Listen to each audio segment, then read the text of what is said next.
pérenniser son activité agricole grâce aux panneaux photovoltaïques. Francis Villa a relevé ce défi. La concurrence des pays à bas coût de production et des grandes enseignes a terrassé les agriculteurs des Pyrénées-Orientales. Producteur sous serre depuis 40 ans, Francis Villa, lui, a fait le pari de l'agriculture solaire pour se maintenir. Les producteurs de tomates des pays du Nord, hollandais et belges, sont d'abord tous des producteurs d'électricité avec des cogés.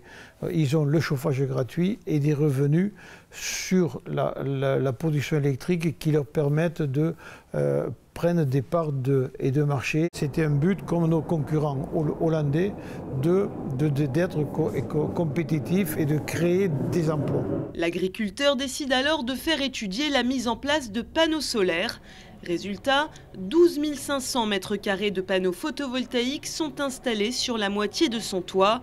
Leur puissance, 1700 kW, soit la consommation de 1000 foyers.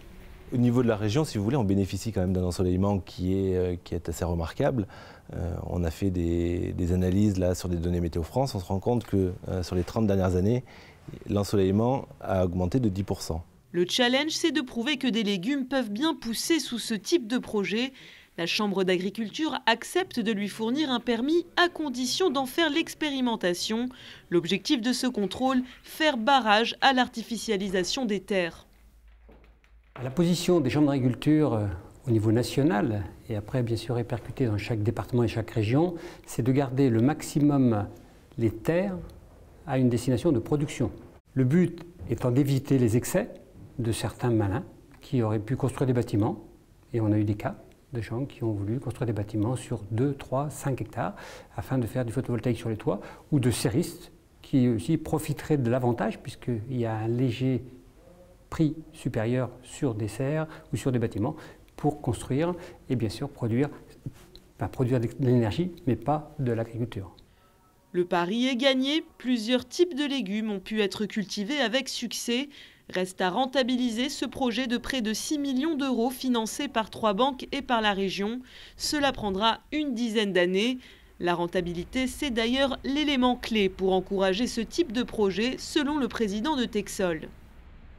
Pour que ça se développe encore un peu plus, et il faut qu'on sorte définitivement du système de subvention. Il faut qu'on arrive encore à faire baisser les prix des installations pour que le temps de retour de l'investissement soit inférieur à quelques années. On pense que 10 ans, c'est une bonne limite, mais si on arrivait à 7 ou 8 ans, ce serait encore mieux. Lié par un contrat de 20 ans avec EDF, Francis Villa n'a pas tort d'espérer des revenus du photovoltaïque. Avec 100 heures supplémentaires, l'année a été riche en soleil pour le Languedoc-Roussillon. En service depuis 1 an, l'installation va déjà lui rapporter 1 million d'euros, soit 10% de plus que ses prévisions.